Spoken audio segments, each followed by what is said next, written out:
And we're back, everyone. It is Shemin Vizzy again with AFFCMY's pre-conference interview series. Jumping right to the next interview we did. Workshop title will be Survivor to Thriver. Let's check out the interview. Well, welcome, everyone. Let's jump into this next interview of this year's conference. Why don't you introduce yourself and let everybody know how you're connected to adoption and foster care community for all of us to know. Hi, everyone. I am Cordelia Cranshaw Skeete. I'm a licensed clinical social worker and a lived experience expert. As I'm reading your bio, gives me lots, and you've done an awful lot. And it's I see, as for social work, let's jump into that part. What made you get into the social work? And I see that you do focus on cognitive behavior therapy. What got you started in that? Yes. So my lived experience navigating the foster care system is really what guided me to my purpose in helping other children and families who are facing similar challenges as I did myself. My family comes from a history of generational trauma and generational cycles. And because I aged out of the foster care system and was fortunate enough to break down the barriers and the statistics that we all know and hear, it really was my passion and my purpose to find ways to help these children and families thrive. How do you go from your own lived experience and your journey through that to a lot of presenters seem to use their lived experience to help others? It's a big leap to decide, all right, I'm going to take this and I'm going to help others with it. Was there something that kind of pushed you towards that, or you just felt that was just a natural progression for you? I felt like it was a natural progression for me. I did go to school for social work, but it really set the tone when I graduated with my master's degree by the time I was 22 years old. And we know that the statistic of those who age out of the foster care system, only about 3% go on to earn a bachelor's degree.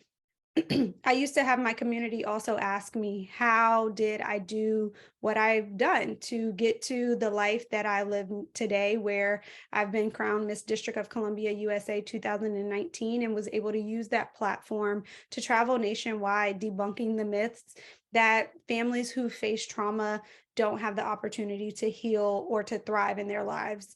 So everything kind of just fell into my lap based on my own experiences. And I use that unique perspective, my lived expertise, and my professional knowledge to help guide decision making for children and families that I work with today. Yeah, so I see, from your life coach and author, motivational speaker, I did put down the Miss District of Columbia of 2019 because of the platforms. As much as people don't know much about it, I do know a little bit about it. And using that platform is a really great way to catapult what you want to share and help with the community. Did they ask you about, I know that's one of the usually questions. What did you use as like your statement when you were there? Yeah, it was really around foster care and my experiences. I wasn't adopted. I did live with family and experience kinship at some point in time. I didn't go to guardianship. And technically, I didn't reunify with my family until after I aged out of foster care. So I use that experience, that knowledge to just share with the world my story in a very organic way that helps them to be able to relate. And for those who have never experienced the foster care system but work in child welfare, work in serving children and families, it gives them a glimpse of what it's like in real life. So one of the other things that I see that you successfully started a nonprofit called ARC, or Acts of Random Kindness. Yeah. What made you start that, and what kind of things do you do there? It was really around reflecting on the generational cycles of my family. My mom was adopted at birth. She had a daughter as a teenager and who was also adopted, but both ended up experiencing the foster care system after the adoptions not working out. Being connected to my mom's biological mother after 50 plus years and hearing about her experiences, why she even had to give my mom up for adoption, and some of the traumatic experiences that she experienced herself.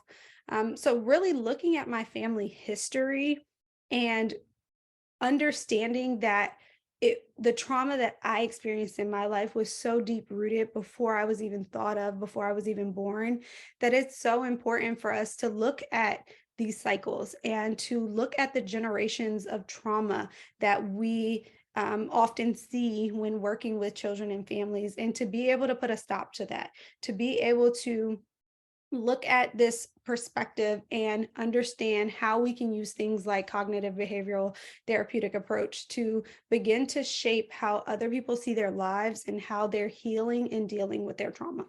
And to add to that, the reason why I founded ARC, Acts of Random Kindness, is to look at how do we prevent families from coming into contact with these systems? How do we break those cycles? How do we ensure that families are living a life where they're defining success on their own terms and they're living a life where they can thrive? Excellent. So that leads us to the workshop title, Survivor to Thriver. Yes. What kind of things are you going to be discussing and sharing with us at your workshop? Survivor to Thriver is a tool for young adults who are experiencing the foster care system nationwide. It's a guide for those who have faced trauma. And Survivor to Thriver is an interactive framework that provides therapeutic approaches, life strategies, coping skills, resources. It is there to ensure that participants heal from their trauma through centering around mental health and well-being, preparedness for adulthood, and ensuring that they build a network of supports of people that can help them navigate this transition. Yeah, the last question I love to ask, since it's a great way of telling everyone, and I repeat it every time. You'll see me, I'm a broken record in all my interviews, that even though it discusses the young adult and frameworks to do with that, it's for everyone to hear. Yes. Why is it important for everyone to hear your workshop title and your workshop? It's so important for everyone who comes in contact with children and families experiencing the foster care system, even the juvenile justice system, the criminal justice system. It's so important for us to be aware of what strategies can be useful and helpful to ensure that we begin to increase the statistics that we all know, that we begin to ensure that families break their generational cycles of trauma and being connected to the system, and that we understand that when we're working with children, they don't always have the capacity or are at the developmental stage in their life where they understand things the way adults understand them. So as a supporter of someone who has faced trauma that may be under the age of 15 years old, or even a baby, right? Under the age of 18 and 21 years old, they may not understand all that they have come in contact with and all the things that they are navigating.